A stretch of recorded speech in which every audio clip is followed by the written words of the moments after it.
All right, welcome everyone. The folks are coming in fast and furious. We'll do a quick introduction and thank everyone for joining us. The chat is brisk, and we hope that everyone feels welcome, whether you're joining us on the Twitch feed or whether you're joining us on Google Meet to send questions our way. You are certainly welcome on the Google Meet to also raise your hand and ask questions live. We love that. Sincerely, I'm not being facetious. We absolutely love people raising their hands and asking questions. As long as one of those questions isn't about 100 Kingdoms and a monster, because we're not answering that today. You'll have to wait for the later happy hour. We were talking about it before we started recording, and that'll teach you to get here early if you want to know what happened. So welcome everyone to this whole new world of Conquest. We're very excited to have you all be part of it, and we're thrilled to be presenting today three big things. One, rules and army balances with the Sorcerer Kings coming on board in March. We are very, very excited to talk to you about what that means, both to the existing armies as well as what they're going to look like as you play with the Sorcerer Kings on the tables. Then we're going to go into a little bit about our Aghm updates. So that's going to be super important for everyone who's been waiting and wondering what we're doing. We're now ready to tell you. And last, we'll give you an update on the road to Hio, so you have a good handle on how that's going and how you can participate. We are going to talk first about the rules and balance updates. All of this will occur formally on Monday. You will have screenshots that you can take. We are going to show you those rules, but they will not take effect until Monday. We are not going to mess up people's weekend plans. I think somebody already alluded to that. And some of these will have dated impact as well, so they will not necessarily take effect even on Monday, but you will at least know about them all on Monday in English, which is the formal language of Conquest, the Last Argument of Kings, and First Blood. We will be playing, one thing I want to make sure everyone's aware of, when we play at HIOS or formal tournaments, the English rule set is the formal and accepted English rules, just to make sure there's no translation issues.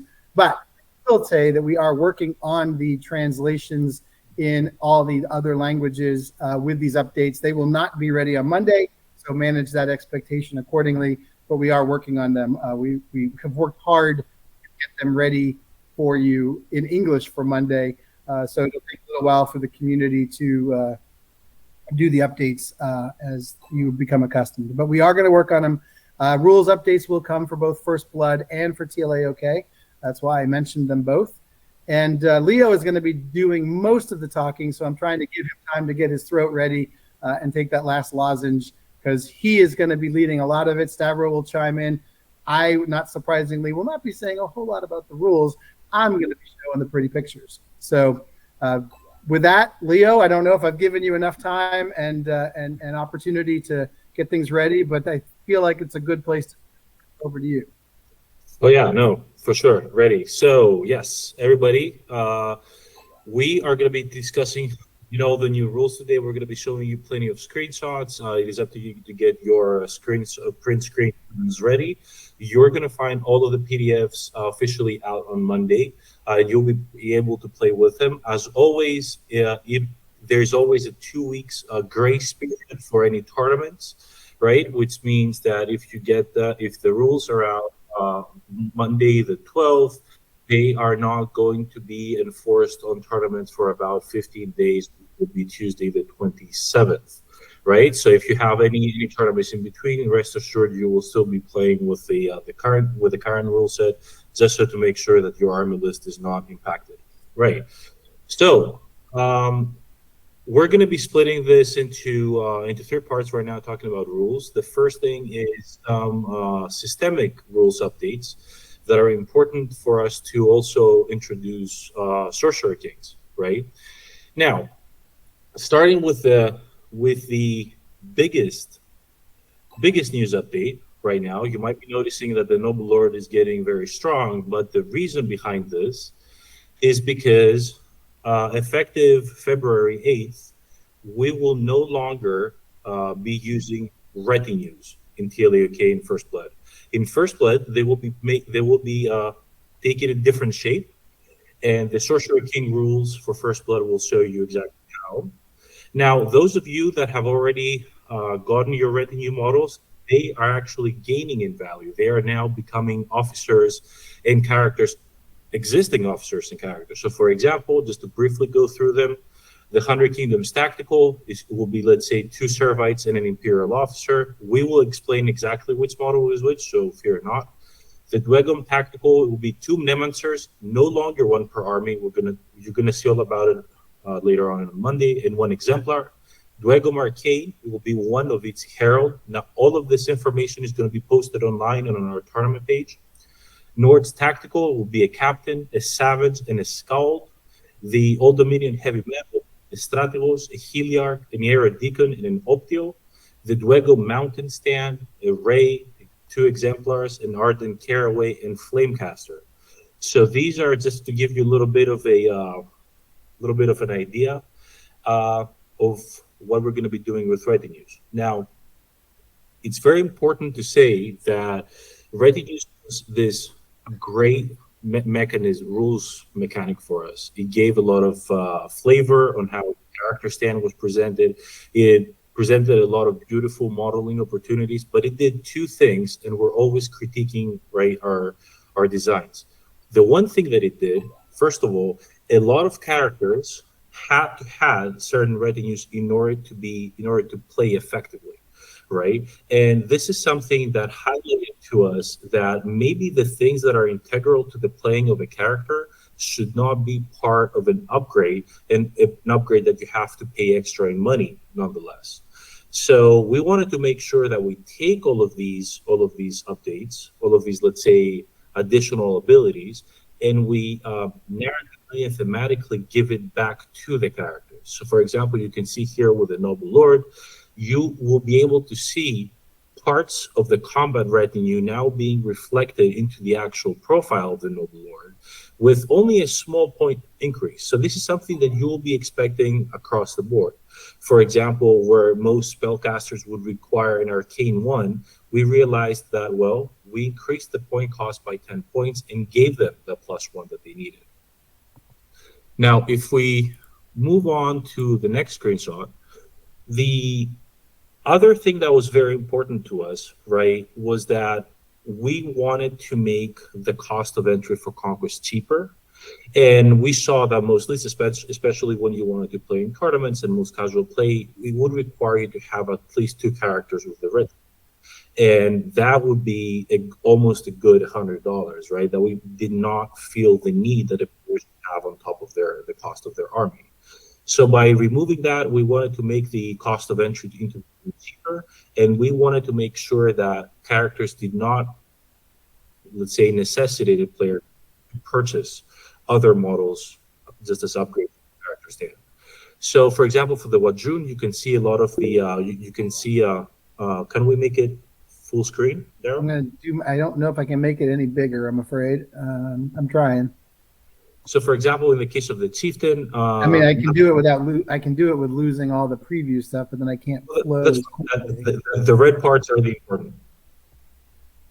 So, for example, you can see that in the case of the Chieftain, now some of the abilities went into these purchasable upgrades, which is called the Teachings of Conquest. And some eagle-eyed viewers can also see that the veteran regiments in the Chieftain's Warband are also gaining Flurry. It's very interesting. Now, of course, there are other abilities that are incredibly important. Let's say some characters depend on a lot of flank. If we can move on to the next slide, I'll show you.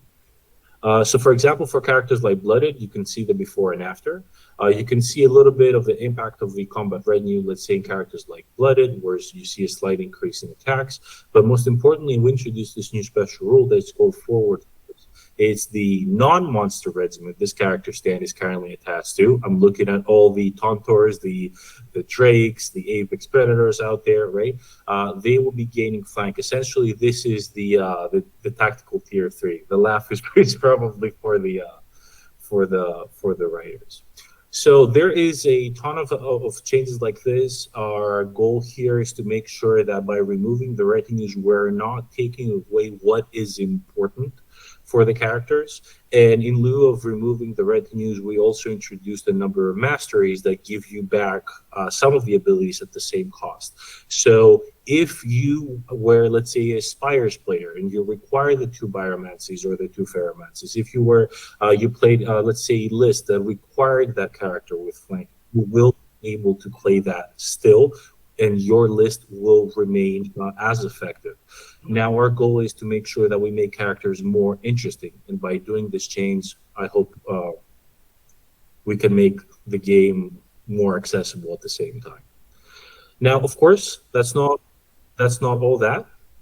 We also have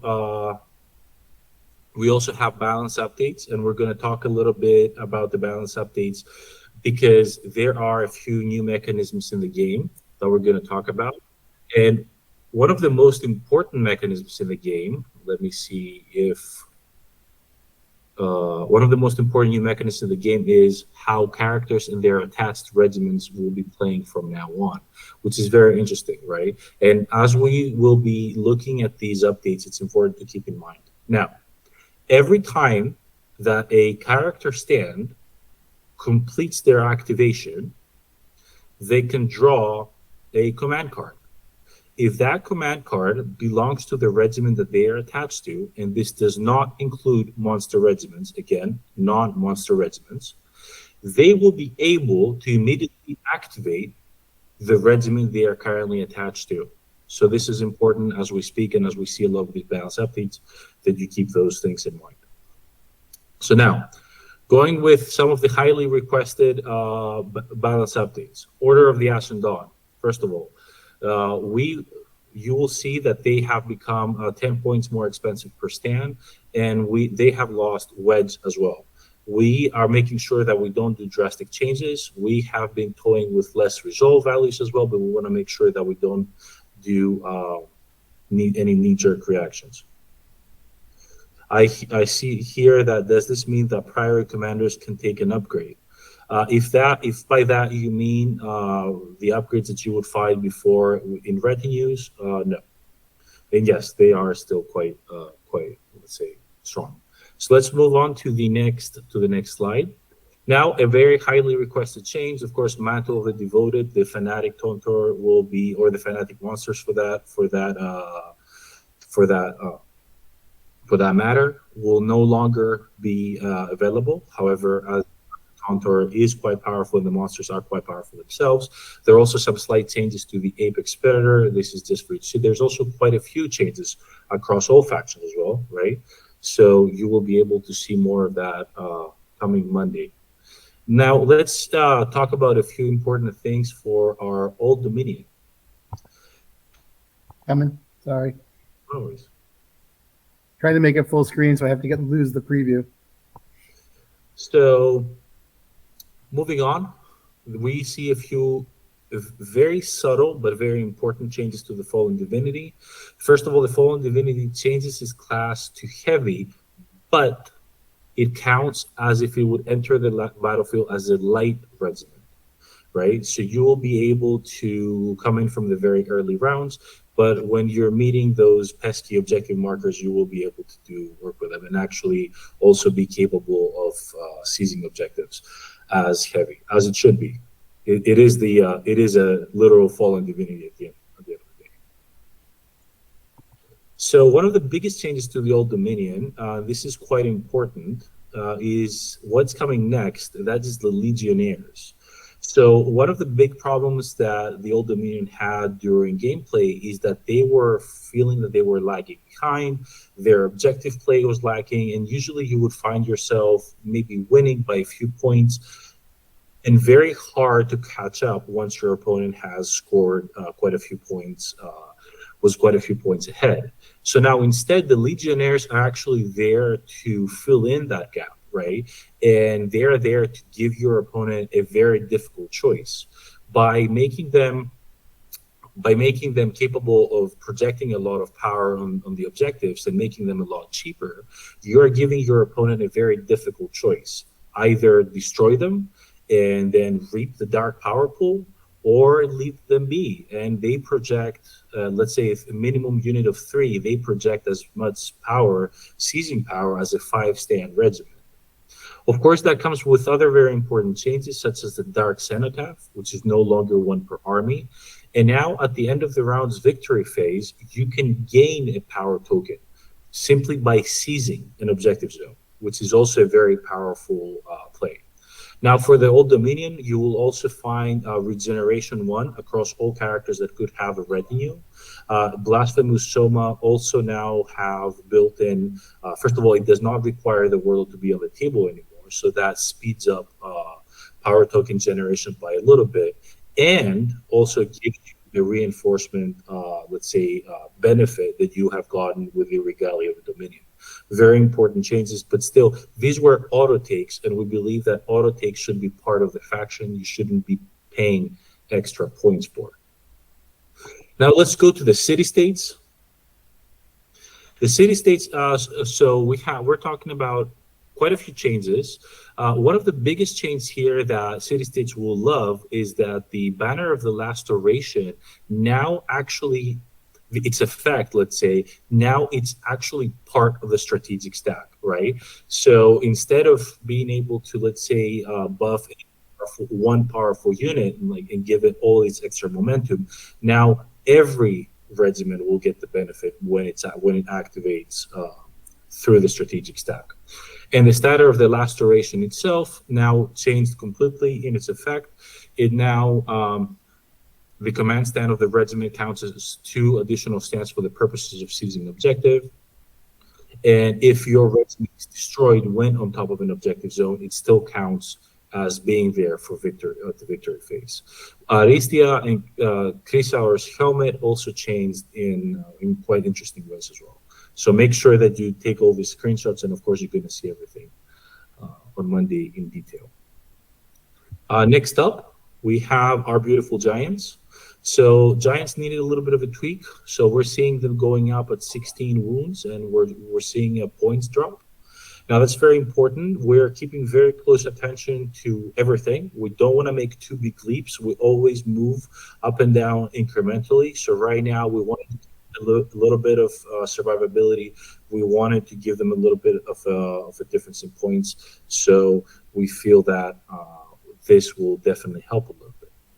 Next up, brand new toys for the city-states. And what do these beautiful new chariots entail? So first of all, some of you will notice that it says chariot at the type, and that is because chariot is the new type in the game, as opposed to, let's say, cavalry and infantry.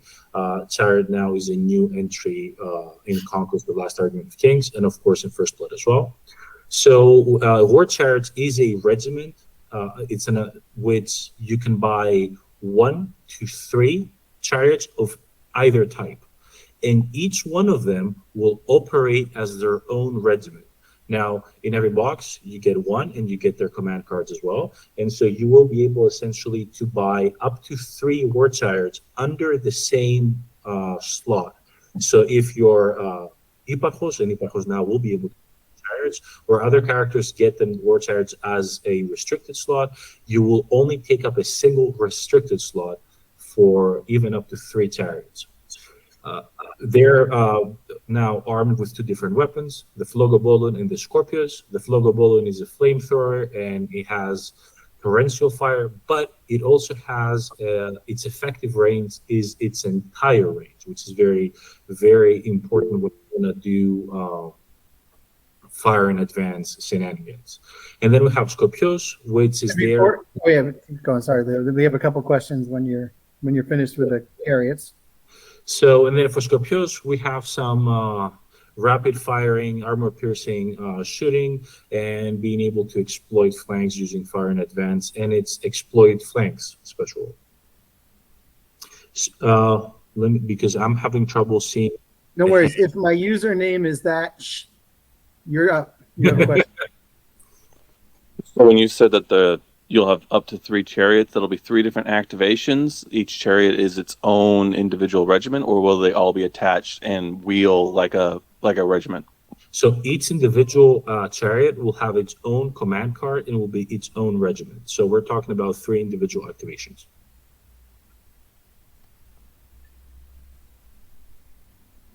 Thank you very much. And then Slava has asked a good question about the retinues, Leo, on the chat. I don't know if you can see it or I can read it to you. Let me see. Sorry, let me go up. I'm having some trouble finding it. I can read it to you. He's wondering if it's possible to play the retinue models as non-existing officers like the Acolyte or the Princeps for Old Dominion.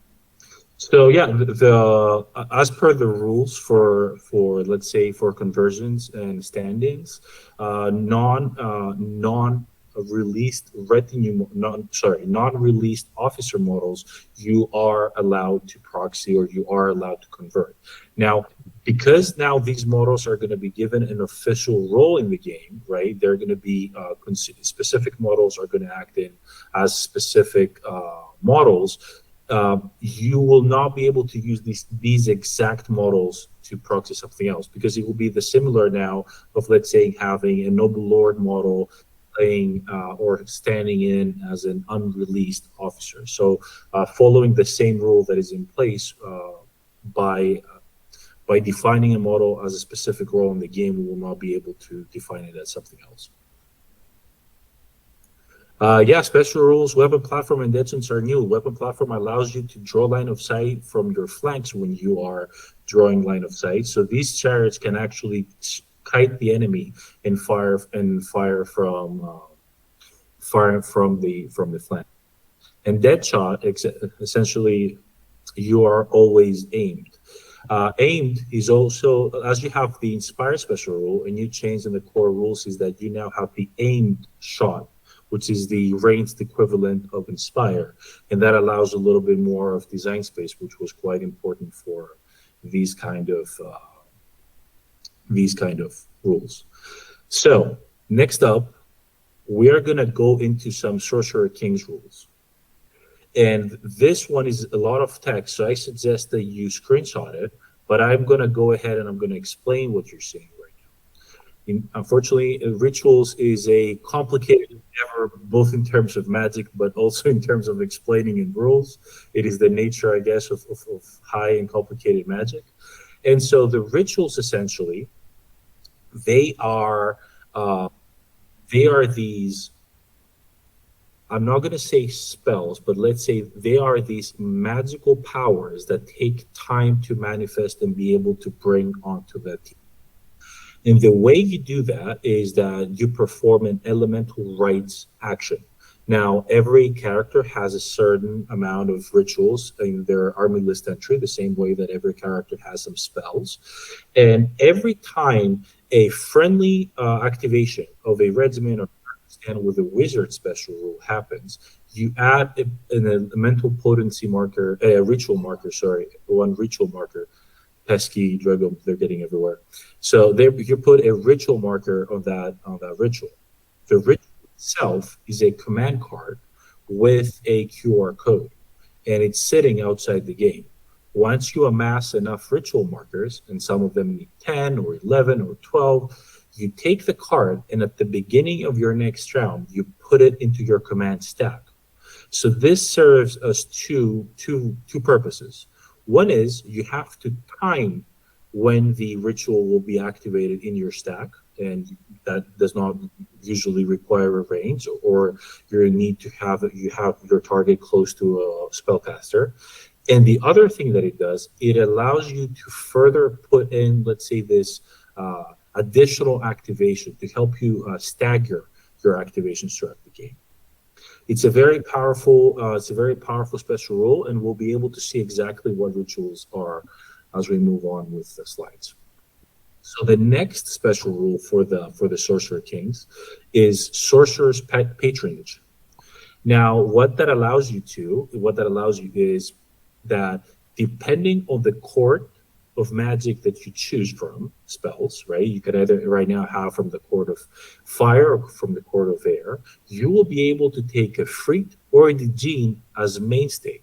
So if you want to go for the Court of Fire, you're going to find Flame Casters and the Freet Sword Dancers populating your army. Whereas if you want to go for the Court of Air, you're going to find Djinn, Windborn Djinn and Steelheart Djinn, one being a ranged version and the other one with polearms. In addition, the way that the Sorcerer Kings play and the way that is, let's say, the way they exist and fight on the battlefield, is that they always come with a regiment, let's say, a human regiment, let's say Razakur or Danuveda archers, and then the rest of the warband can be taken up by brutes and by all these mystical creatures. So essentially, you will now, with the Sorcerer King, be able to take 5 regiments per warband, the retinue of your character, and 4 other beautiful Djinn, Efreet, Raksasa, and all these great monsters. Right? It's very important to do this so you can actually see how the Sorcerer Kings fight on the battlefield, both in the narrative and to show those beautiful designs and colors managed on the battlefield. As a heads up, I'd like to pitch in a little bit here, Leo. Yeah, please. The dream is that should eventually, if you want to field a pure mortal Sorcerer King's army, you will be able to. But we just chose to focus on the supernatural first, and then on the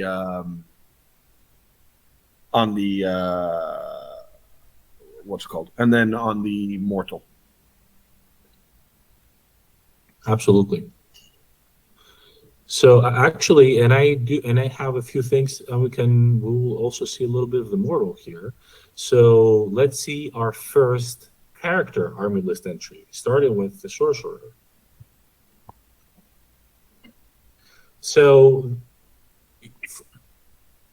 now this is your typical army list entry. Now, for those of you that are particularly, let's say, keen-eyed, you'll notice that not just the Sorcerer, but even the characters that we showed before don't have class anymore. Not class as in the fight, but I'm pronouncing class as in no light, medium, or heavy anymore. The characters now have the class of the regiment that they are attached to. And this is quite an interesting change for the game. So the Sorcerer has has spells. Depending on the court that they choose, they will be able to get a Freet or Djinn as mainstay.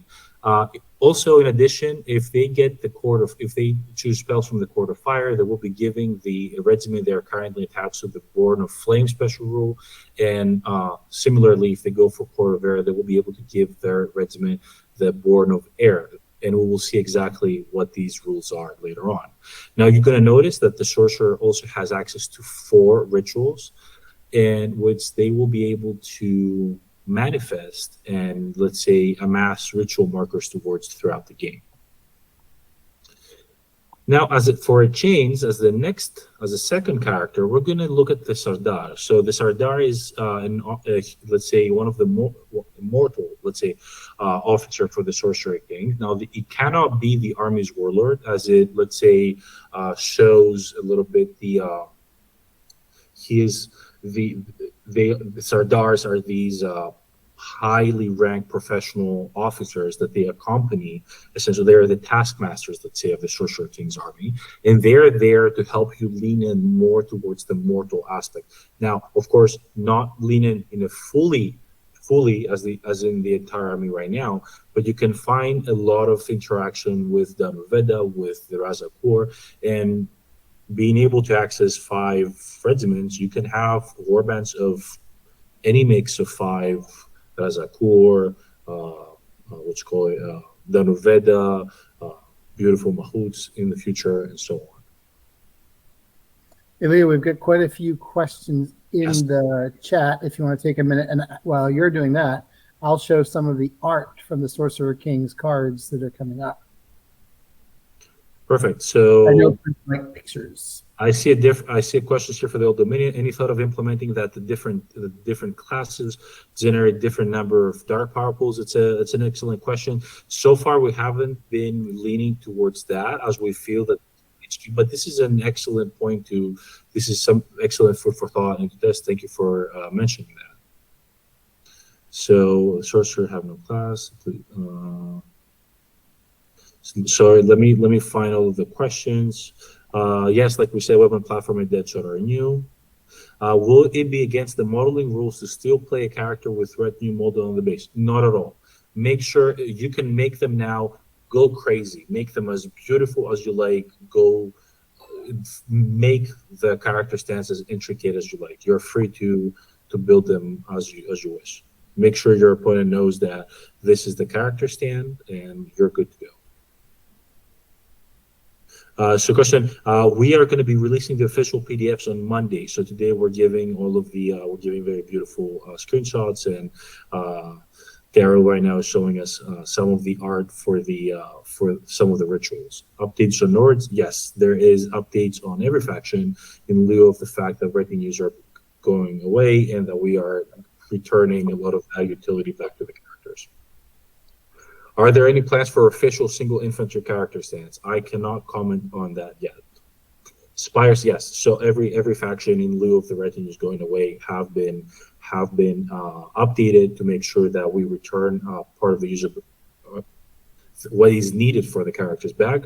And the next update is going to focus specifically on the characters to make sure that nothing has been left out, and to make sure that now that we no longer have to, let's say, balance 9 different tiers, and we can actually now start giving characters more tools to enhance the play rather than things that you must have. So after that, actually, we're going to go to spells, and unlike what we've done so far, we're going to actually take some time and list here all of the spells that you will be able to get. But what's most important, you're going to see a lot of spells, and that means a lot of beautiful art in your army support pack. So each one of these spells come with beautiful art, exactly as you know. Now, we're not going to go through all of them, but take the time to take screenshots as we can be moving through the characters. Maharaja and the Sorcerer have access to a lot of spells, so 6 spells each. The 3 first are part of the Court of Fire, whereas the second half is the Court of Air. And you're going to notice that there's a lot of interaction with Born of Flame regiments and Born of Air regiments, and that is to further delve deeper to the whole play style of choosing a court and making your let's say the Jinn or a free throw mainstay. What I do want to touch, if we can move on to the next slide, what is important to touch here is that Sorcerer Kings, when designing them, we had this very big, let's say, difficulty. We faced this great challenge. The challenge here was that so far, because the characters, let's say a spellcasting character would play and that will cost you an entire activation, we faced a problem where every spell required to be so powerful that it had to compete with the opportunity cost of taking an entire activation. Would it be causing a minor, let's say casting a minor support spell, or activating your powerful regiment? And that was always something that really restricted design space for spells. The new change, where the characters can complete their activations and then activate the regiment that they're attached to by drawing their card, is great at alleviating that pressure from spells. Now we can tune them a little bit down, know that they no longer compete with an entire activation, and make sure that we can give a lot of, let's say, a wide toolkit for all spellcasters. And that's incredibly important. And you're going to notice that actually very few, if with the exception of 2 spells out of the 27 that exist here, maybe 22 or 3, have to do with direct damage. Most of them are about enabling plays, and this is actually where we want to go with spells. So we can move on to the Raj. Now the Raz only has 4 spells, but unlike the other characters, he's fighting in, let's say, both styles of both courts in that case. He's more about let's say, going right into the midst of battle. He's more about, he's closer, let's say, to the mortal aspect of the army. Play-wise, he's there to be right in the opponent's face with their trusty and trusted Razakor and make sure that they claim objectives. And now, finally, to close up with the magical part of the Sorcerer Kings, the rituals. So these are all the rituals and their effects. There are 7, the art of which you saw Daryl was sharing. You can notice that they have different ritual markers requirements. Again, you accrue ritual markers every time a spellcasting, friendly spellcaster, friendly regimen, activates, which is incredibly. And this is all of the unique and beautiful abilities that you will be getting. Again, I will repeat for those that perhaps missed it. Rituals manifest by accruing ritual markers, and they are command cards that go into the command stack. These rituals are also going to be part of the actual characters when you get them. So in the box, you can have the command card of the character, the miniature, and the rituals that they have access to. Leo, maybe probably a good chance there's some few more questions to address. One of them, let me go backwards a minute here. Will the warlord define the court in one's army, or can the court of wind in one warrant and fire in the other? Oh, so that is on a per warband, case, right? You can definitely mix, right? You can definitely mix them. You can lean either way. But yeah, you can have both, or you can only go one. It's up to you. Do hits during the victory phase occur before or after zones are scored? For Wildfire, let me go back a little bit. I have it in front of me. You want me to go back to which slide number? So that happens. So Wildfire is the entirety of Wildfire. The effect happens at the beginning of. It happens before you seize objective. You seize the zones. Do you want me to go back to a slide, Leo? No, I have everything. I have everything in front of me. Thank you. Okay, good.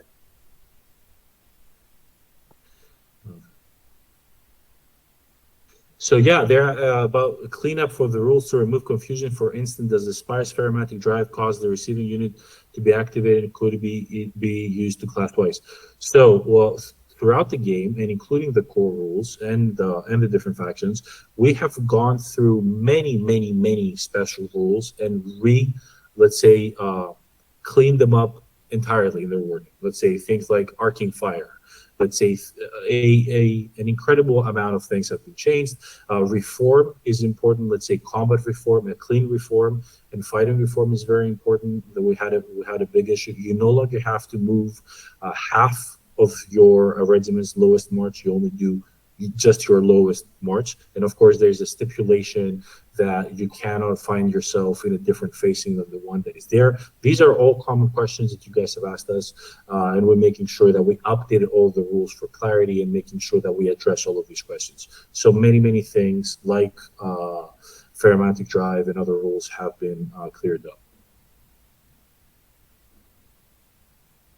So seeing a dread spell, why does one of the most generic regiments, CS Cavalry, has an innate dread rule of all the terrible creature world of air beholds? Well, because all the terrible creatures in air they are terrifying for more, more practical reasons. Huge claws are, enough for them. Dread on top of that, yeah, but it would be nice thematically for sure. Intrusive thoughts, yes. Thank you for saying that.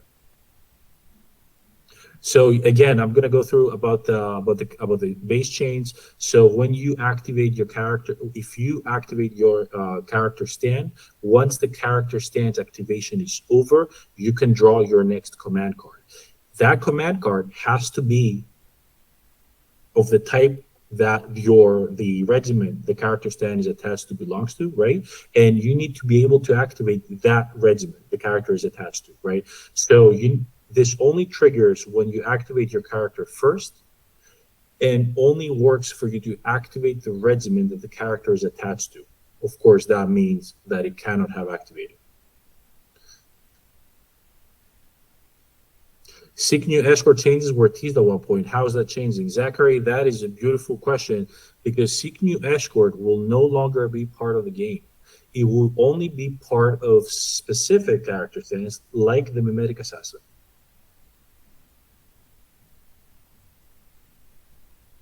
So if a character stand is gaining the class of the stand, it's attached. Does that mean a formerly medium character attached to a light stand can no longer allow the light regiment? It's attached to score an objective. Brian, that is absolutely correct. And of course, there are proper balance, let's say, stipulations there to make sure that this change in the game, which is very important, doesn't has the right impact and you don't get to lose too much. Are rituals one-time use? No, they're not. You can keep casting, but you have to cast it before you're able to do it again. Several packs with spells or with scenarios. I was Simon. You can ignore those.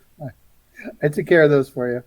So finally, does a melee character that has no one to duel not activate and trigger this ability? Well, yes, because we now have a new action that's called pass and simply allows you to pass, complete your activation without counting as, of course, having done an action. But yes, you could just pass your activation and immediately activate the regiment, or you can just activate a character, not activate the regiment, just to stagger your activations a little bit. So let's move up then to see some of the Sorcerer King rules. So we have the Raza Corps. This is the mainstay infantry regiments of the Sorcerer Kings. Reliable, they're defensive. They're there to protect your characters, and when accompanied by a very capable Raj, be able to fight on objectives toe to toe with some of the worst things that the world of Conquest has to throw at them. Then let's go to goals. Goals is a very interesting regimen, reflecting their elemental nature. They're there as light infantry, plenty of attacks, but suffer from bloodlust. And of course, you can choose their elemental attunement, which will help you. We'll see a little bit down the line how. So now let's look at Efreet, Flamecasters, and Sword Dancers. Again, make sure that you take your screenshots. I'm only going to go briefly through them. The Flamecasters is a short-ranged range unit, and Sword Dancers is a melee unit, all of them with quite keen to get into combat with Bloodlust on the Sword Dancers. You're going to find rules as Inferno Marker, Inferno Branding, and Inferno Release, and this refers to essentially rules that play into the whole Fury theme and synergize with the spells from the Court of Fire. But what's most important is that all of these elemental regiments have the elemental special rule, which means that when a ritual manifests, if the regiment that activates next is an elemental, they get a very empowered activation by being able to do an additional action. And of course, always respecting the fact that you cannot, let's say, class twice and so on, but you could march 3 times.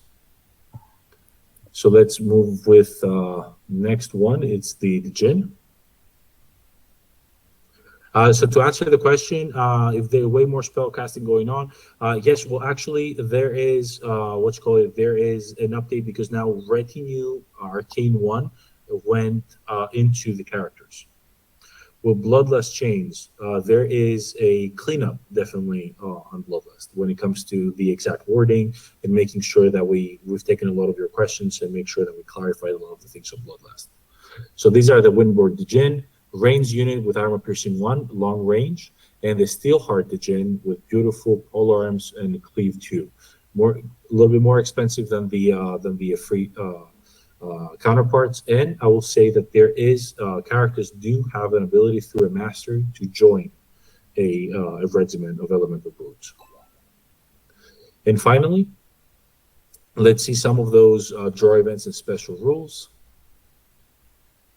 So one is Arcane Conduit. When you have your character stand with this special rule, which is most character stands, you in an objective zone, you add a ritual marker. So essentially, it rewards you for playing the objective game and making sure that you speed up on your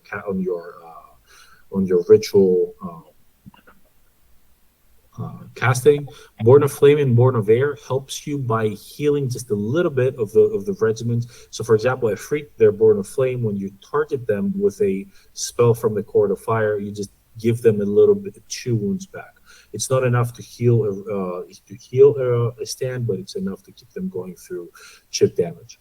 Elemental. This is the special rule that essentially empowers elemental regiments that activate right after a ritual. Rituals are these massive release of magical energy, and so the elementals that activate right after that benefit from it. And finally, Fear and Discipline, one of the special rules for the Sardar, helps the friendly infantry regiments that are not elemental, that are seizing an objective zone, and let's say project more power and making sure they're going to stay there and make it as hard for their opponents as possible to get those objectives. And last but not least, the 2 Raksasas. So the Raksasa Basakura, going in from a lot of great inspiration for the Raksasas. There are these malevolent, let's say, monsters that they're there. The Basakura is there to seek enemy characters and let's say not force them, but definitely give them a very good reason to want to fight them. They're there. They're looking for you, and they are quite destructive. And of course, they couldn't really be malevolent without trying to have the last word, which is once they are destroyed, they inflict hits. And finally, we have the Raksasa Ravanar, which is the monster hunting version of the Raksasa, which is there to give trouble to even the largest and mightiest of monsters. And all of these will be the releases for today. I think it was a lot of content. So a few more questions, Leo, we probably should tack before we go on to the next part of our agenda. But certainly, as other people have questions on it, this is the end of the rules and army balancing presentation. Are there any other questions people want to ask by raising their hands, or shall we just go to the chat and answer those? Francesco. I always reward the people who are willing to raise their hand and ask a question. Oh, yeah. Oh, Francesco got cold feet and pulled out. Luis.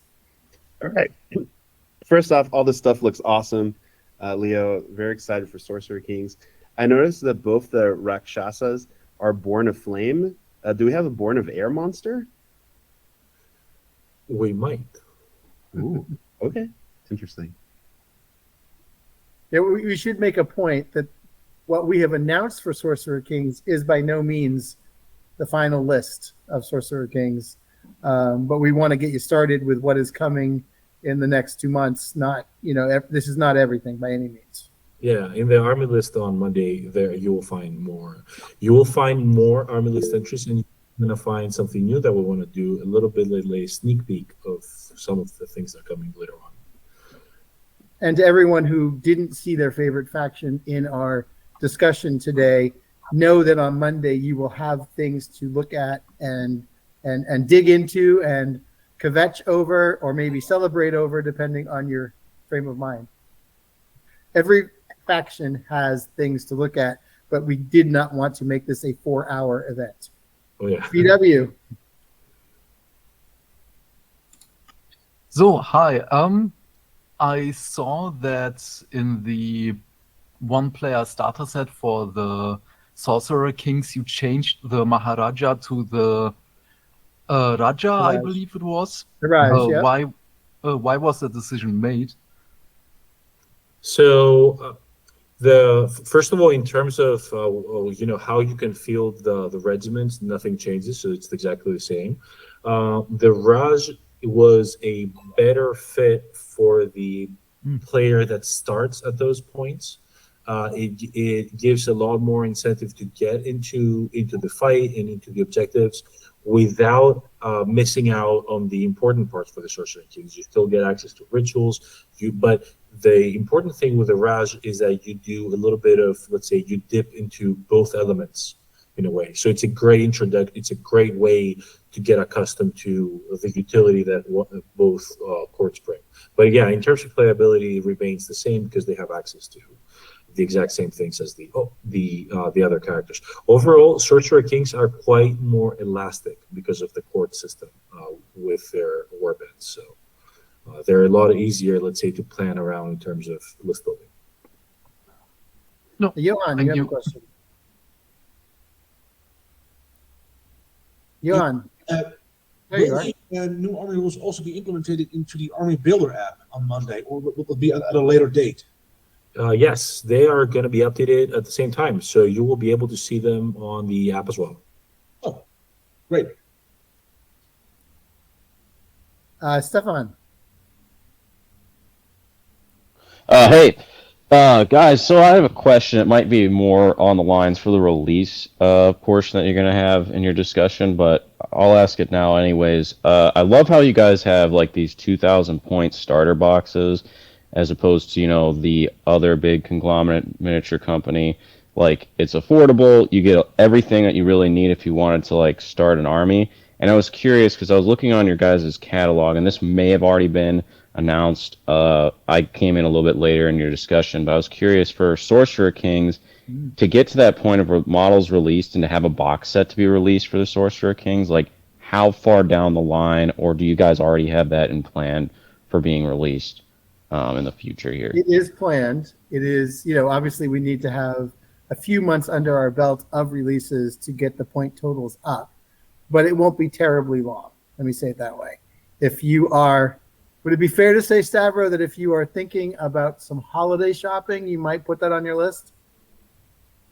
Yeah, it should be populated enough, but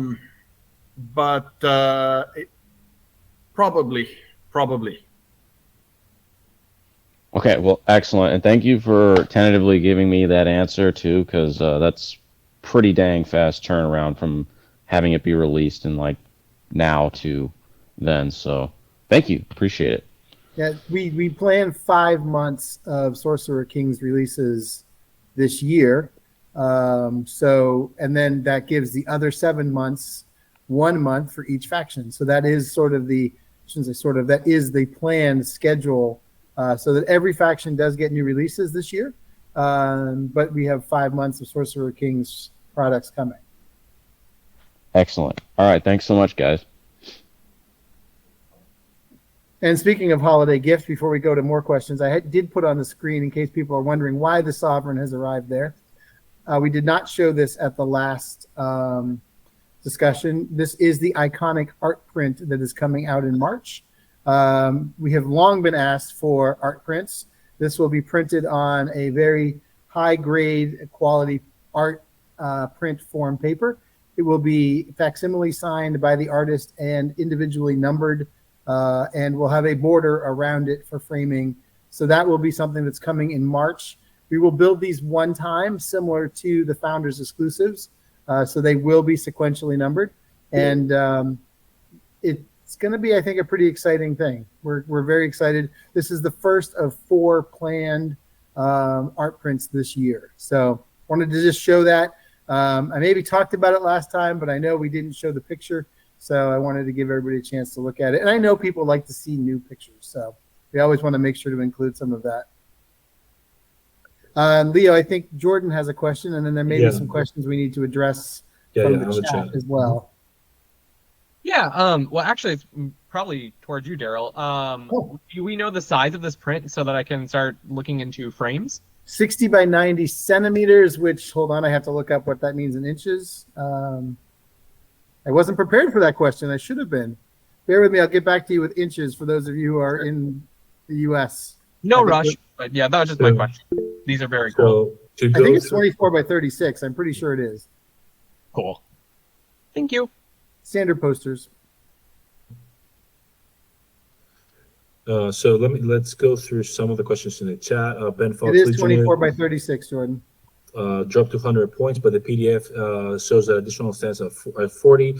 So yeah, the cost of the additional stance with the original point cost are not necessarily related. They're not necessarily 3 times the amount of one stand is the regiment stance. So yes, the 100 points is intended. Ritual's going to feature in First Blood as well. So First Blood always has a different viewpoint of battles. Let's say even with the Wadrun, where you go in TLAOK from the chants. First Blood, let's say, goes into more esoteric things. Let's say as their individual prowess. So we're not going to be seeing rituals. We're going to be seeing incantations always in First Blood if things are scaled down. But you're going to be seeing beautiful things, as it's having a bound elemental as for retinue for characters or mighty Razakor. Or you'd be able to find sorcerers acting as puppet masters for armies of elemental ghoul zombies, and so there's all these other beautiful themes that we're going to be working on there. Jeff has requested that we show more Wadrun stuff. I know that I know that we have. So we should probably talk a little bit about how Sorcerer Kings are fitting into First Blood. We haven't really addressed that yet since the rule sets were TLAOK based. Perfect. So if you want to give a little overview of First Blood, that would be super helpful. Yeah, for sure. So as I said before, First Blood always has a very different way of, let's say, looking at the Conquest battlefield, which is very important because there are all of these different beautiful aspects of armies that cannot always be, let's say, addressed right in the in the army. So first of all, well, you see things like we said Sardar. Sardar is a professional, let's say, mortal officer, and similar to the 100 Kingdoms, your Sorcerer King First Blood army will be able to bring a Sardar for free in the list. Then we have ways of actually, we have the Elemental Conduit faction special rule for First Blood. So when you're doing, let's say, incantations from the Court of Fire, if you have a, let's say, if you're able to take fail spellcasting dice and re-roll them based on the amount of friendly regiment models of the same element you have within 10 inches. Sorry, friendly regiment model leaders you have within 10 inches of the spellcaster. So if you play, let's say, with fire spells and you have a lot of Ifrit, you know that, or you have a lot of, let's say, fire ghouls, their leaders help you gather that power you need to keep casting those spells. And then we have, let's say, quite interesting play with being able to use your elementals of a certain accord, like, let's say, range extenders for your incantations. You can even, let's say, siphon certain elementals for that power to turn them into more powerful incantations. And then you can go in a different direction with the Sorcerer, where you have the, let's say, the elemental puppets special rule. So let's say with the Sorcerer, the gold models don't have feral. Feral is the First Blood, let's say, parallel to Bloodlust, but they instead gain different rules.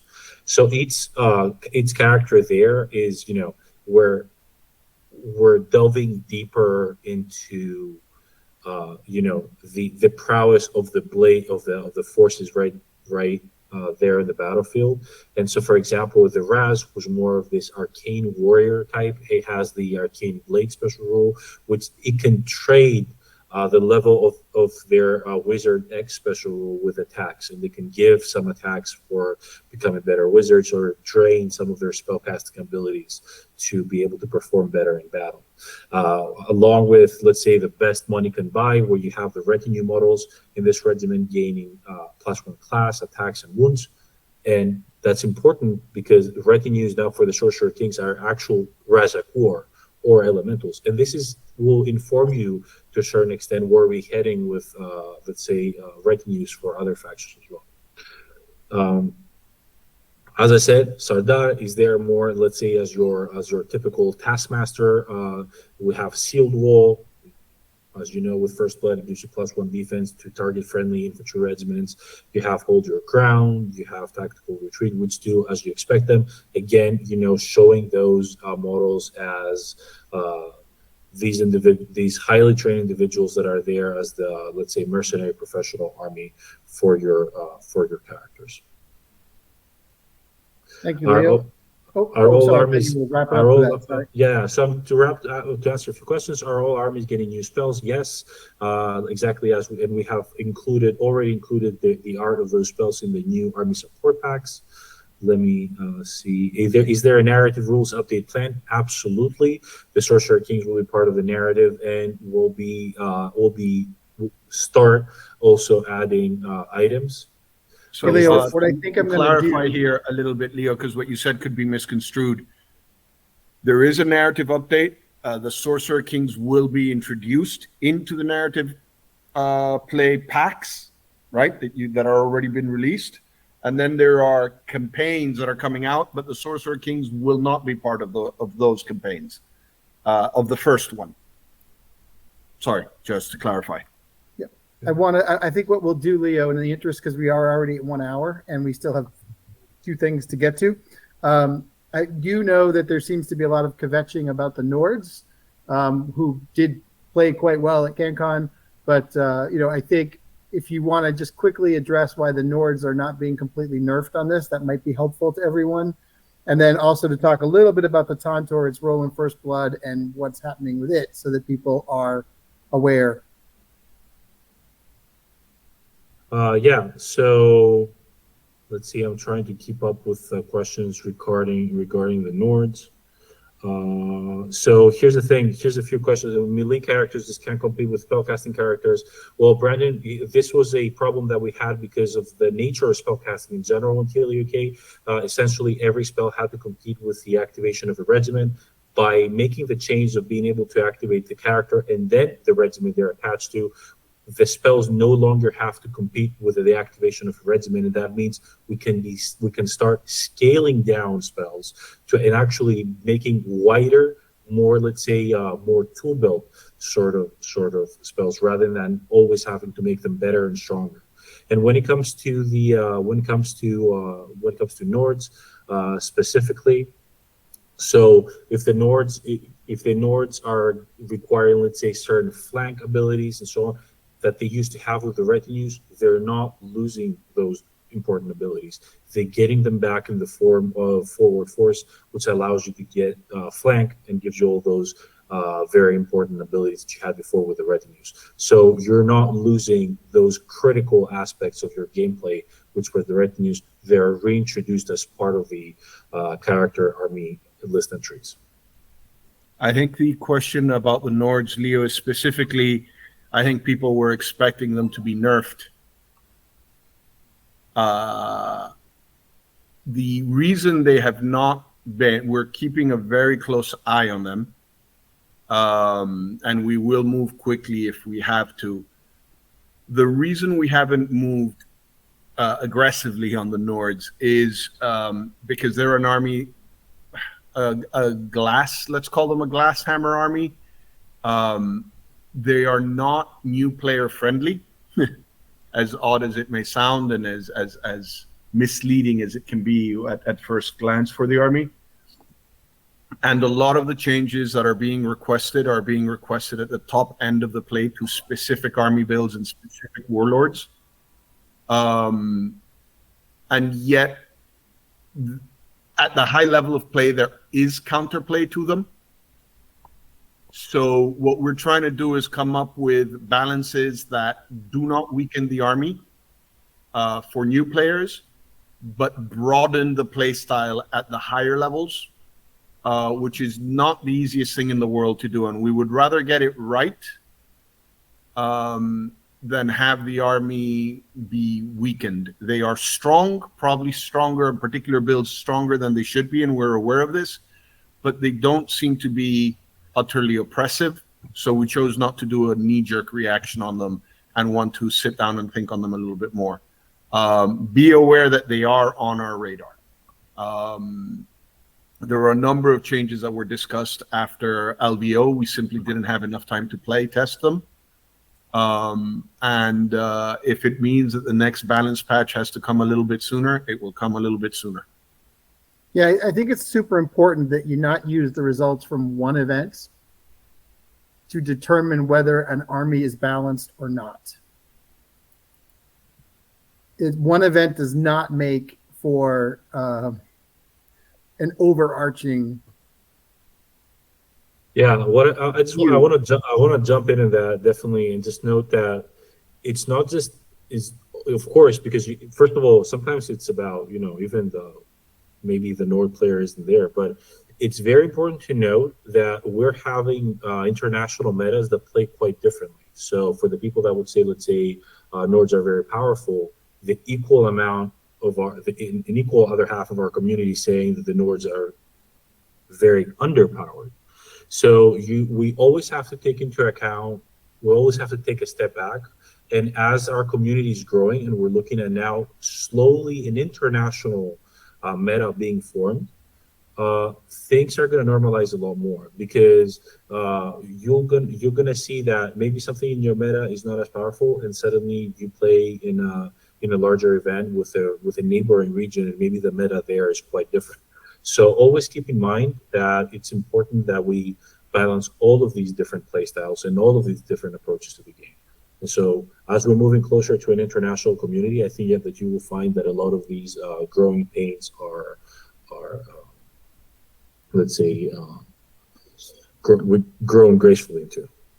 Yeah, I think that's really well said, Leo. And I, by all means, group, keep weighing in with your concerns and your views, because we do take them all seriously and we do look at them, but we do balance them across the entire community, because sometimes it is dice rolls, right? Sometimes it's how the command stack is built. Sometimes it's the army you've chosen to play in that moment against somebody else who chose to play an army. So you can't just make a statement that this is too powerful or this is not powerful enough based on one or two events. We do look at the overall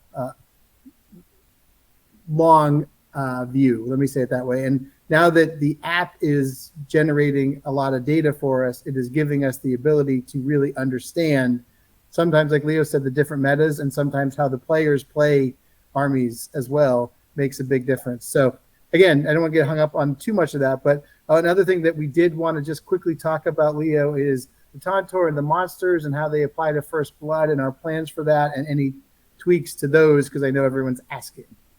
Yeah, so First Blood now is, we're very excited. First of all, we're very excited with First Blood in general, because right now it will be starting with, as we're moving on, you're going to be seeing now a lot more frequent updates on First Blood, and that is because we are expanding our team. We've expanded our team, and we're making sure that we are approaching First Blood now with the love and the dedication that it deserves. We're looking into making it, first of all, to make it a game that can be part of the world program starting next season. And of course, it requires balancing, as a lot of the things you mentioned. And monsters will be a part of First Blood.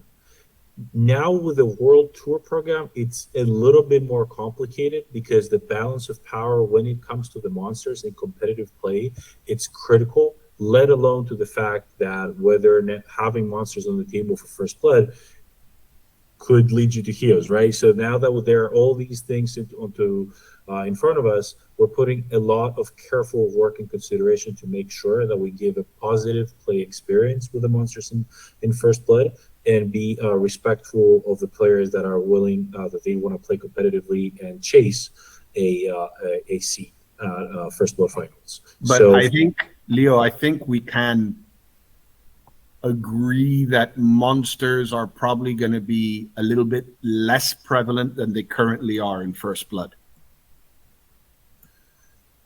Yeah, it's there. The nature of monsters that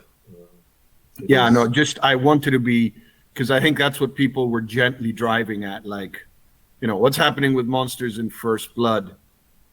They will be a part of it. Definitely, they're not. You notice that our response is never to nerf something into uselessness. But when we do notice an overpreponderance of troop types and particular choices being made, that makes it very clear that we've got to look at it closely. And we have noticed that in competitive lists, monsters are heavily featured, to put it lightly. Or brutes, a lot of brutes as well. Yeah, monsters and brutes. So And specifically, my comment was to things like, let's say, like the Tauntor and so on. These will be exactly on what you're saying, Stavro. Things like the Tauntor specifically will be a lot more, will add quite a bit to that discussion, yeah. All right, so I think we're ready to move on to the Aghm phase of the call in an effort to keep things moving. I do want to say that, one point I want to make is that rules at para-bellum.com is always open 24/7. And so when this chat goes away in roughly a half hour, know that every question that you have or any that we didn't answer to your liking or fully, you are able to send an email to us. Again, rules at para-bellum.com, and we will answer you. I know that's a crazy thought. It might even be Leo answering you. It won't be me, so you'll actually get good information. But if you write to him, I promise you, you'll get an answer that you may not love all the time because it may be different than what you believe, but it will be the answer as we see it as from the developers. And I think that's the most important thing we can be, is transparent and honest about why we're doing things. And from there, you can make your best decisions. So moving on to the Aghm. And if you're not aware, people have asked oftentimes, what does Aghm mean? It is the Dweg's measure of one's worth. So, everyone who thinks we don't love the Dwegs figure very heavily in a lot of things that we do. And this is one way that they are contributing greatly to this program. That we know this program has needed an overhaul, and we are happy to do so. And Leo, are you presenting the Aghm as well, or did we throw that to Samo and Yanni? It's Samo and Yanni. Samo and Yanni, you're up, boys. Hi, everyone. Hello. Hello, everyone. So, as Daryl said, it means worth. And before we move on, let's recap a few things some of you might have missed or don't remember. So, how did you get Aghm? Because it hasn't been very active Or don't know. recently. Yeah, sure. Thank you, Stavro. So, you can get 600 Aghm for participating tournaments.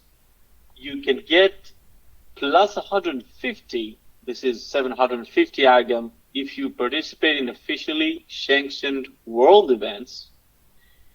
You get 100 Aghm if you redeem store activity codes. And you get 50 Aghm when you vote weekly in the Living World campaign. Okay? This is reset every Friday. Just so you know. And what can you do with those, somebody will ask.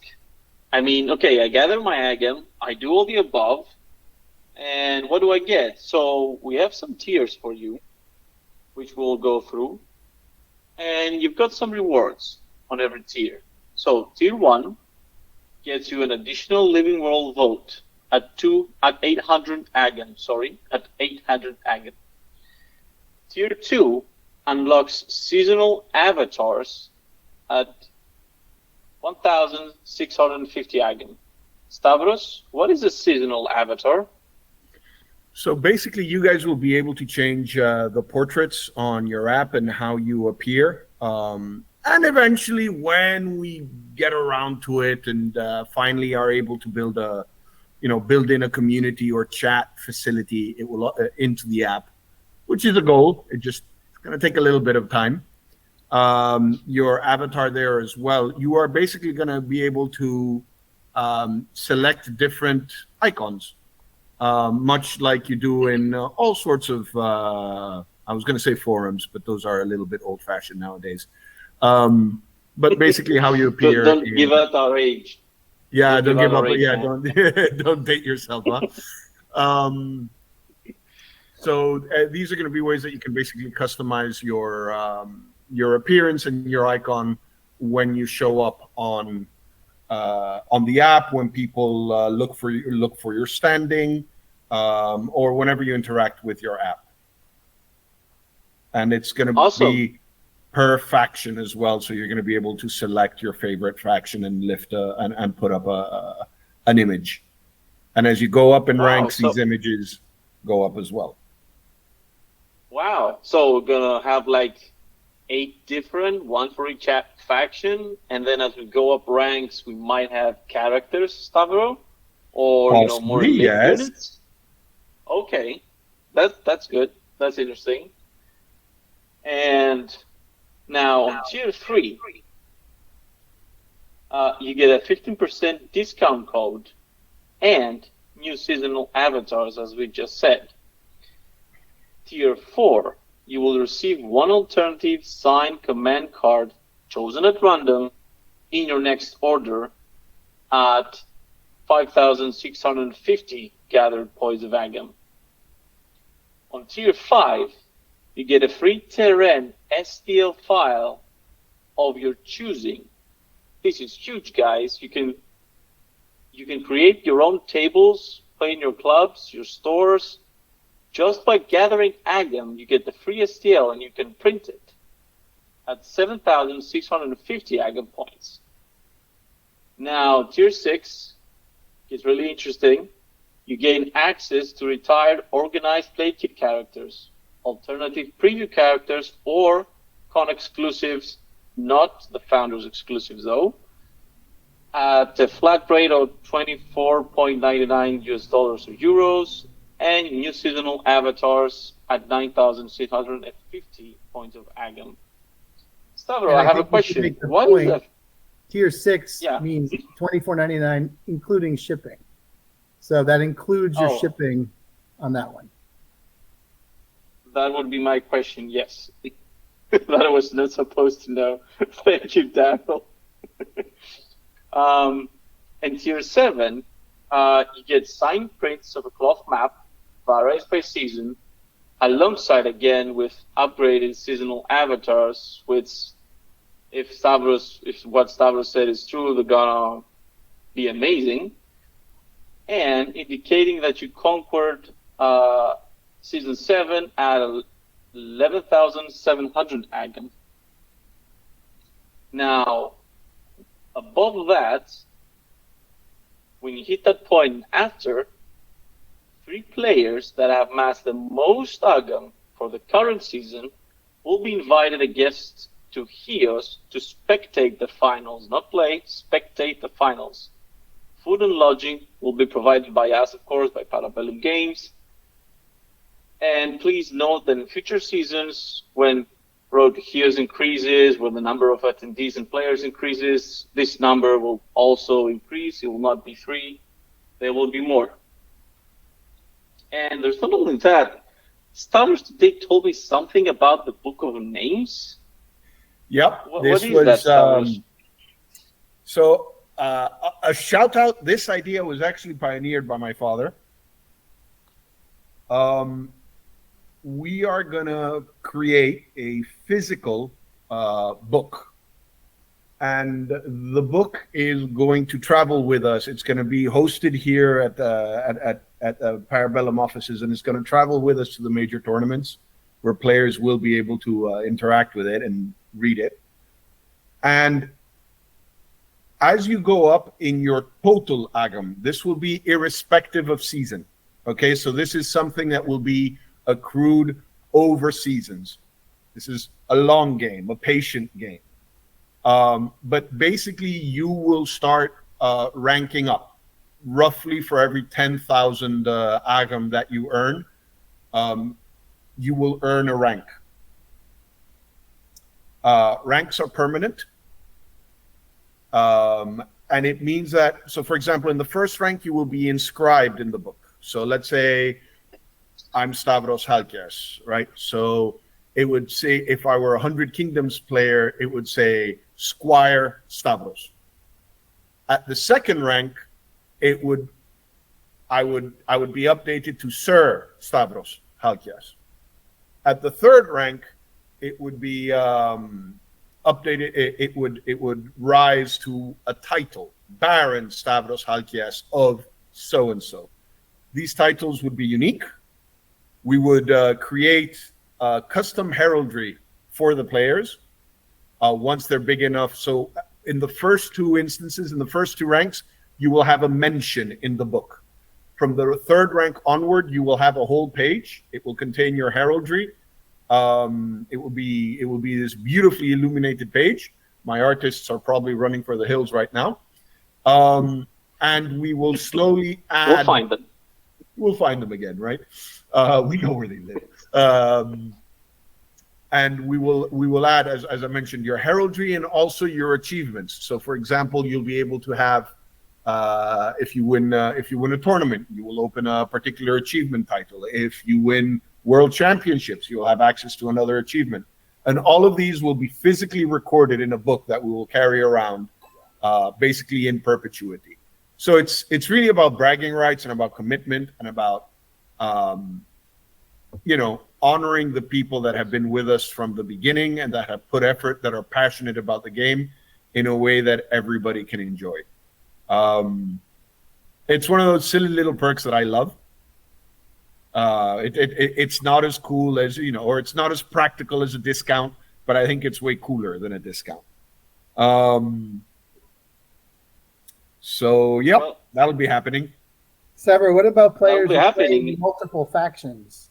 Will they get multiple? No, they will have to pick one, or I will literally have to find a new art department. They will have to pick their favorite. So it's kind of like using this analogy for Americans, the Baseball Hall of Fame. You have to pick your favorite team that you go into the Hall of Fame with. Yeah. We're Please gonna hire think of some the artists. security. Yeah. We're going to hire some security because people are talking of making a heist in the chat and stealing the book. One question. I actually thought of that, and I didn't think it would be our own fans. I thought it might be other people who think it's funny, and now you guys worry me. It's going to be an inside job, I tell you.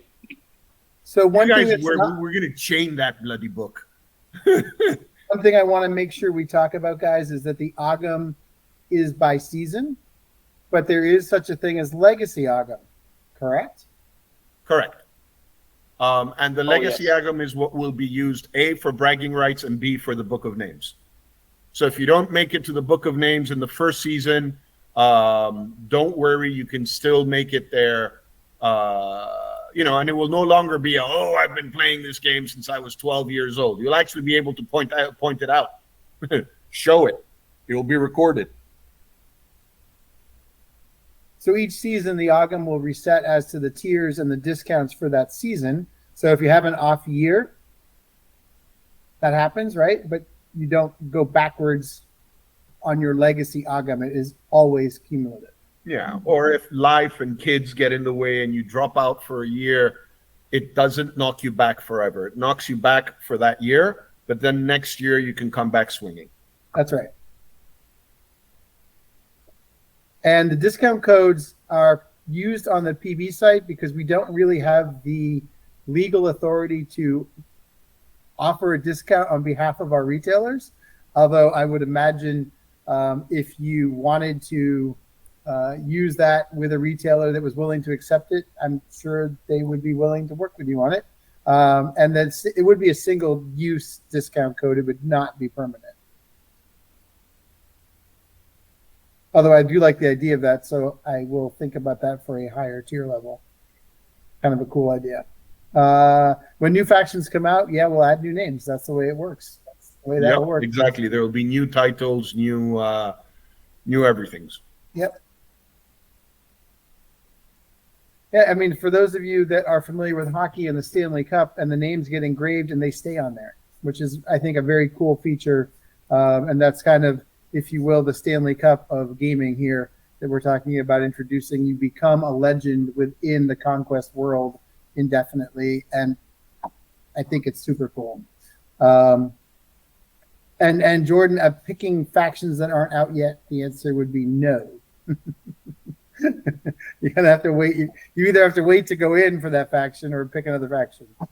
And the Aghm seasons reset at the same time that the seasons reset. So our seasons for the Road to Heos go from the beginning of August, I should say the end of August, generally through the beginning of August, and typically end with what will be Gen Con, assuming that Gen Con stays the first weekend of August. This year, it started in January because we started it a little bit for this season but generally speaking, it will start over after the other season ends. Yeah. Oh, and be aware that any Aghm you have earned since January is going to go into your total. So that Aghm is already being measured, even though at the time we didn't have specific rewards. We knew they were coming, and it's being measured since January. We're very excited about this revamp. We hope you are as well. We realize that we left it a little bit in a nebulous state is probably the nicest thing I can say. And we're really happy to be bringing it back in a format that is able to be maintained by us, which was one of the things. And also, we hope everyone likes the way we've reset it so that it can be kept up. One of the things I wanted to mention, Daryl, is that we are working on technical solutions to allow people to pick their own cards and their own prints. It's not the easiest thing in the world. You would be astounded at how difficult e-shops are to manage, but we're working on it. I would be astonished to know that. No, I don't think so. I'm very aware. Well, yes. People who do not battle with this daily might not be aware. Let me rephrase. Okay. So we're going to try to make it that you can pick. It's just we have to be careful with how many man hours we commit to, because it's one thing to do this while there's a few winners, but if it gets into the hundreds of winners and we've got to be emailing each individually, it gets very complicated. So we had to go with something that was manageable. And we're trying to see if we can make it even more manageable and give you guys more choice, rather than make it random or make it a particular season's print, a particular season's map. A good segue will be to how Aghm figures into WCEs and the Road to Hios.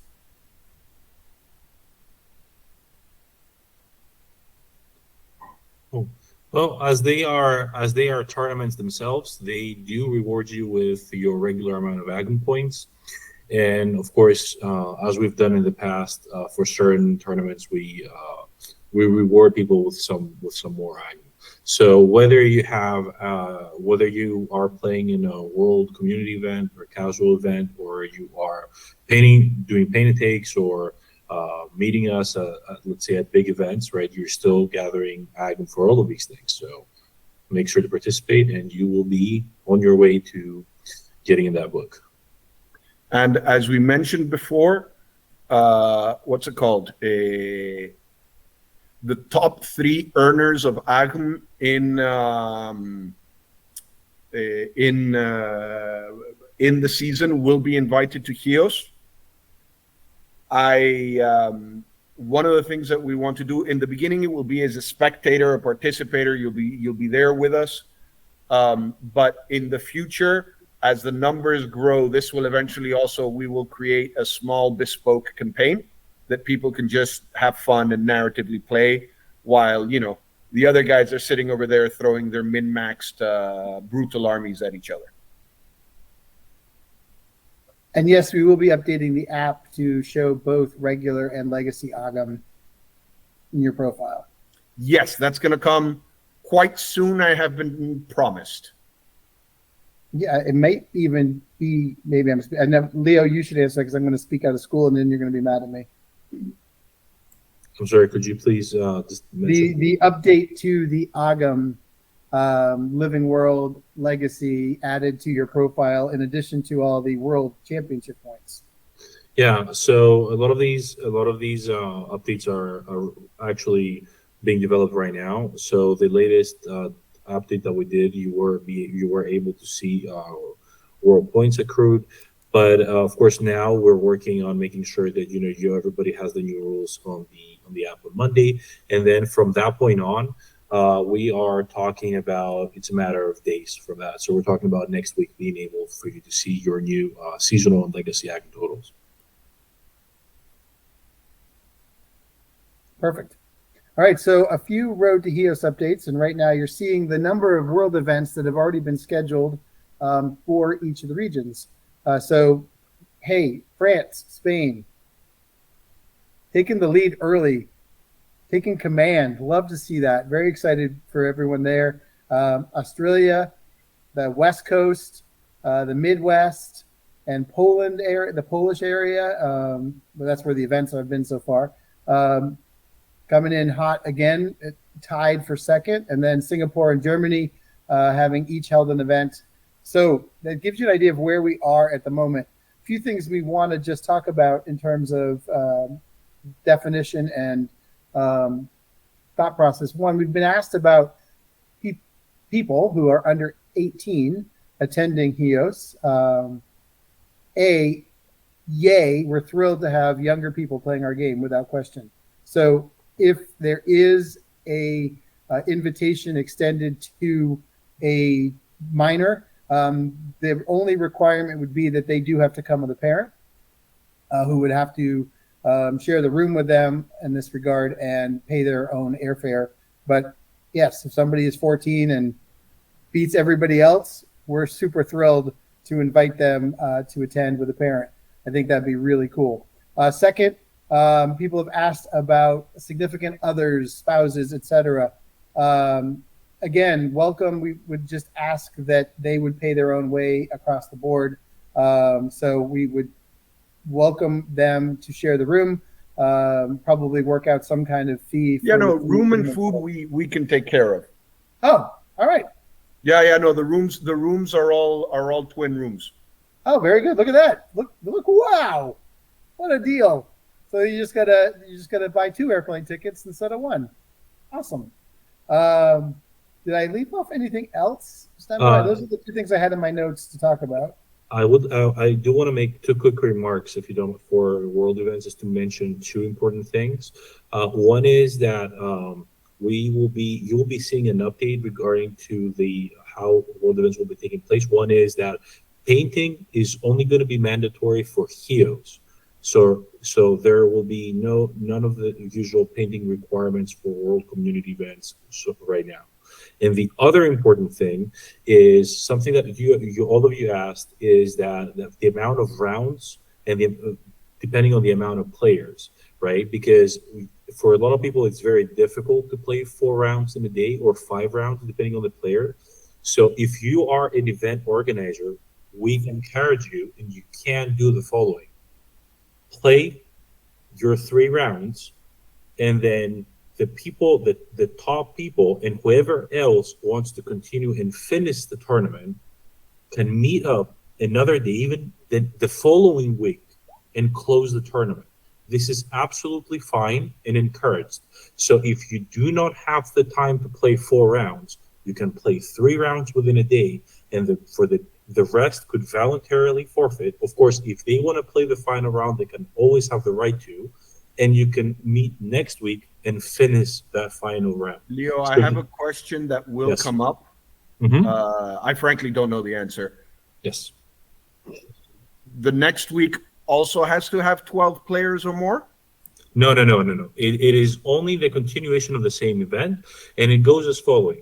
If you are left in the final round, or let's say depending on the amount of players, at the very least the top 6 players and every other player that wants to play can come in and play just that final round. They don't have to do another 3.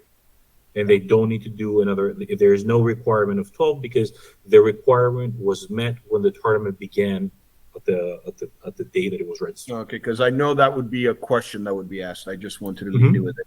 Oh, thank you. So yeah, if you're having, for example, we had a Vanguard, let's say from Germany, who needed to do a 5-round event because of the amount of people, and they are splitting it. They're playing 3 rounds in 1 week. Some of the more casual players, that was enough for them. They were forfeiting. That does not affect the standing of the event. They're absolutely fine. There are rules there that are that are, let's say, in place for that, and the rest for that local community could meet up next week.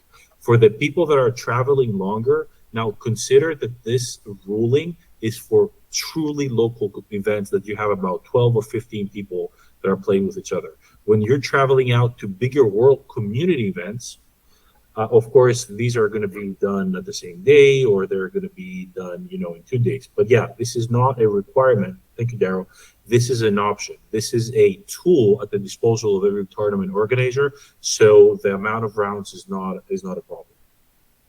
We want people to enjoy their experience playing the game first and foremost.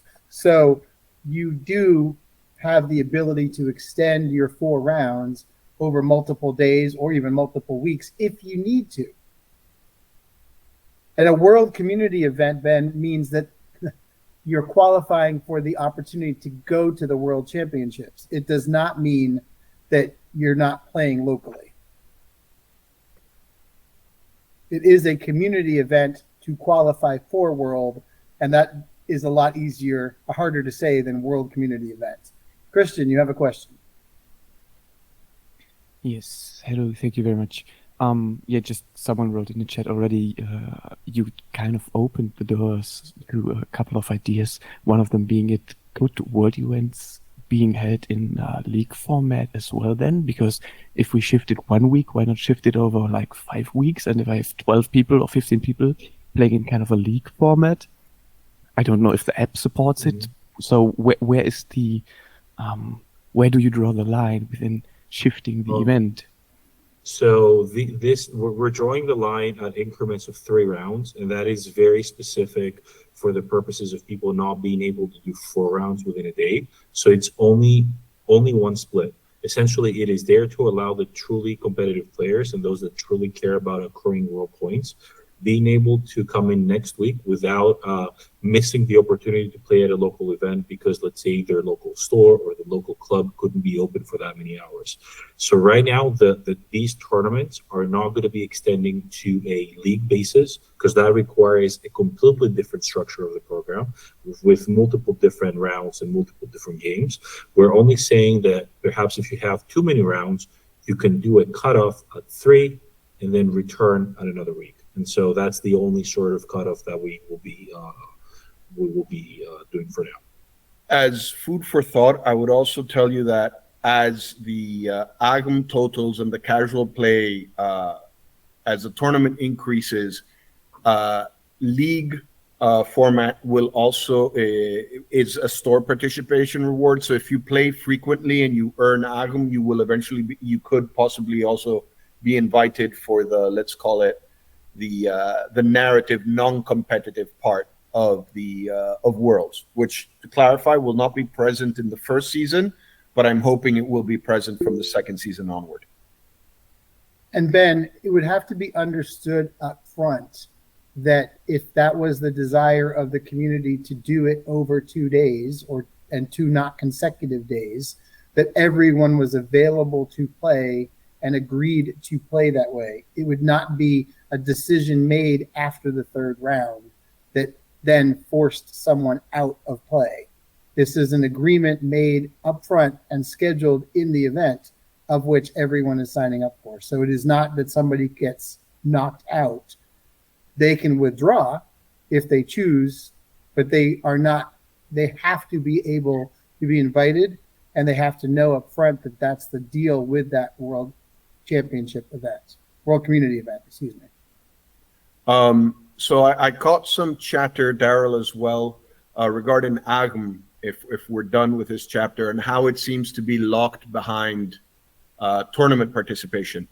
Hold on one second. Jordan has a question before we... Oh, okay. I imagine Jordan's question is about Hio, since we're still on that topic. It is. So, for instance, my store probably could fit 6 tables, maybe 7 comfortably. It's a kind of a smaller store. So I could have, like 6 or 7 games going.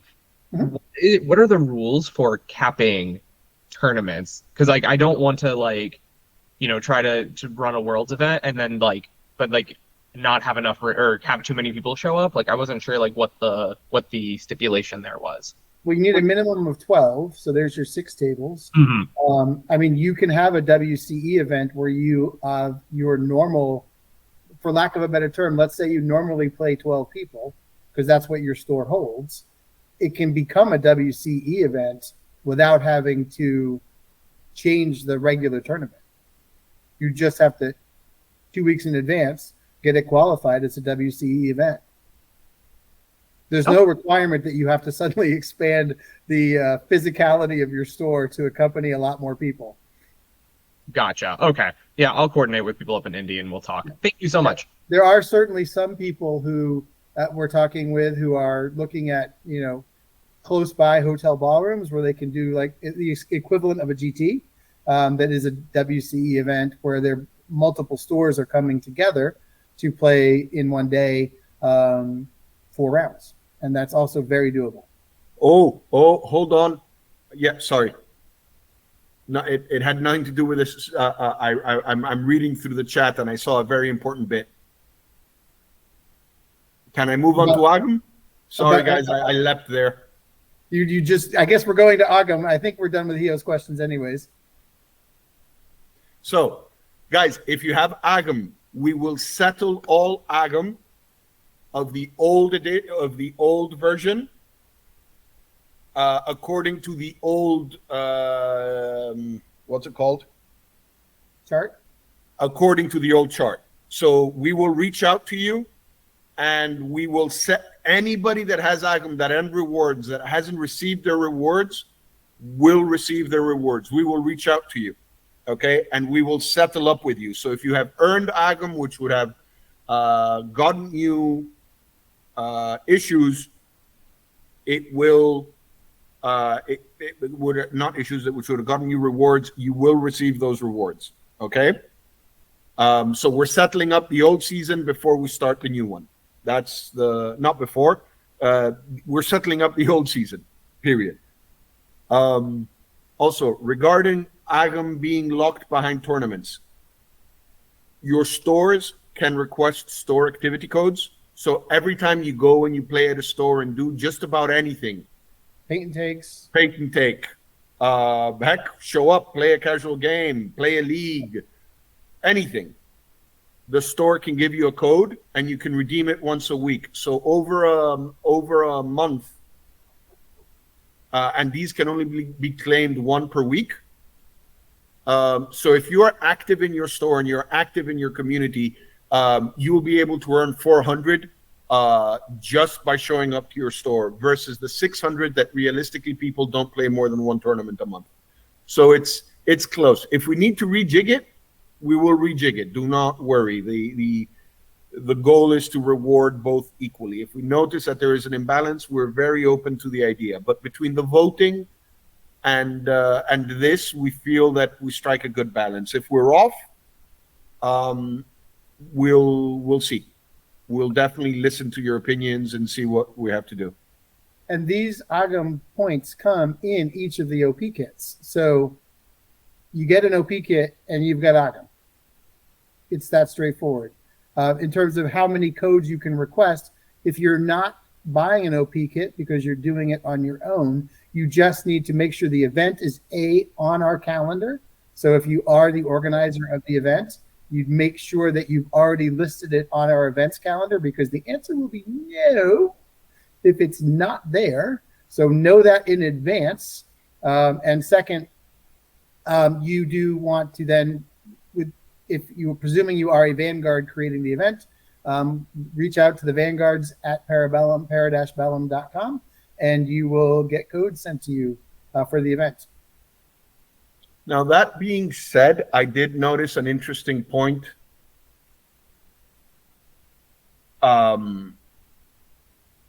Maybe, again, we will discuss this, but maybe we will consider a sort of armies on parade where you submit photos of your army and winners earn a bunch of Aghm. For those of you who are more on the collecting side than on the gaming side, or whose real life doesn't allow them to play as much as they would like. We'll discuss this. I think it's a decent idea, but we've got to think of all angles. And gaming clubs can absolutely register for them and participate with the OP kits. Again, you still have to register your event on the event calendar. Scott, same thing. You have to register your casual night on the event calendar. Rostislav, you have a question.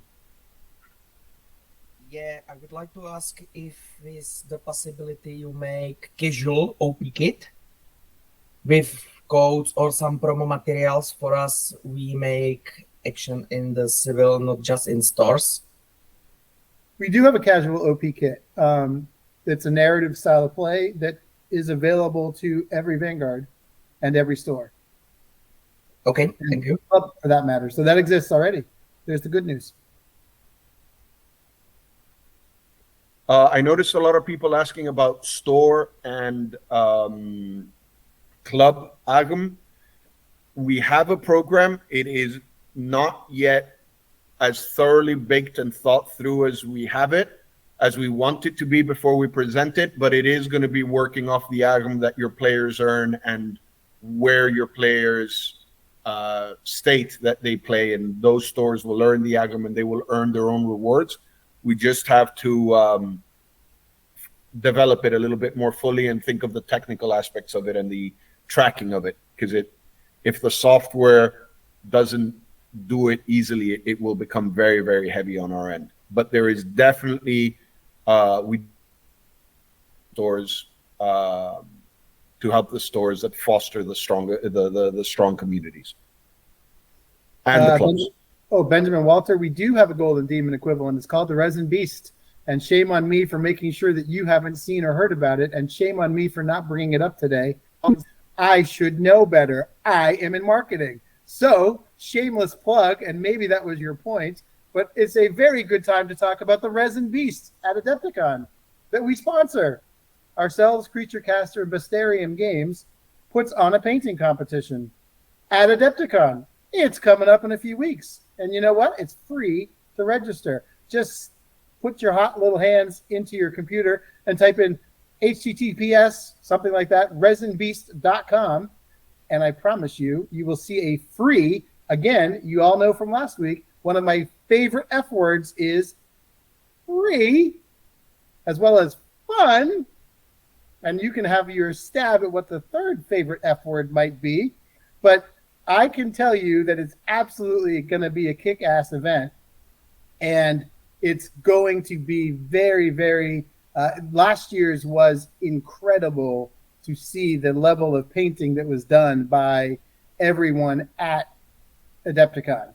So this year, we've already gotten at least twice the number of registrations that we had last year. So I really hope that you will join us. And, you know, we have all different levels. So if you think to yourself, well, I am not a good enough painter. Well, we have different levels and different cash prizes for different levels as well as part of the Resin Beast. So do not feel like you're not good enough. It's super important that we have all different levels of painting. That's how you learn and that's how you grow.